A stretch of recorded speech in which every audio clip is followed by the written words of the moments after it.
এখন একটু জ্বালা যন্ত্রণা করতেছে? না, এখন আর করে না। এখন করে না প্রথম।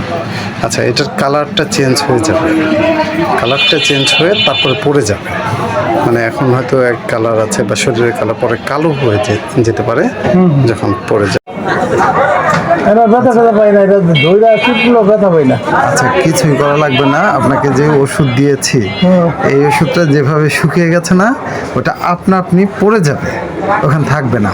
আপনার মানে বড় ভয়টা ছিল না আগে, অনেক বড় ছিল, বিশাল বড়।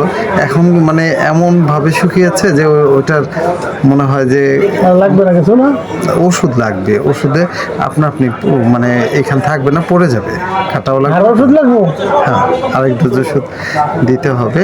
আরেক ডোজ ওষুধ খেলে ইনশাল্লাহ এটা আপনার ইয়াতে হবে না। ভিউয়ার্স, এই যে এখন দেখেন এখানে বিশাল বড় একটি আঁচিল ছিল। আঁচিলের ছবিটা এর আগে দেখিয়েছি, যখন শুকিয়ে গিয়েছিল তখনও দেখিয়েছি। এখন দেখেন এখানে আর রিমুভ হয়ে গেছে। আচ্ছা, রুগীর নিজের মুখে একটু শুনুন যে ওনার কি অবস্থা ছিল আর বর্তমানে কি অবস্থা। প্রচন্ড ভয় পাইতেছিলাম যে সার্জারিতে যাইতে হবে। ইনশাল্লাহ এই ডাক্তার সাহেব আমার ওষুধ দেওয়ার পরে বেশি দিন লাগে না, 15 দিনের মধ্যে ইনশাল্লাহ রিমুভ হয়ে গেছে। এবং আশা করি এই যে সাইডে যেগুলি আছে এগুলি হয়ে যাবে ইনশাল্লাহ। ওনার কাছ থেকে নির্ভয় ওষুধ খাইতে পারেন এই ব্যাপারে। ধন্যবাদ। জি, আপনাকেও ধন্যবাদ।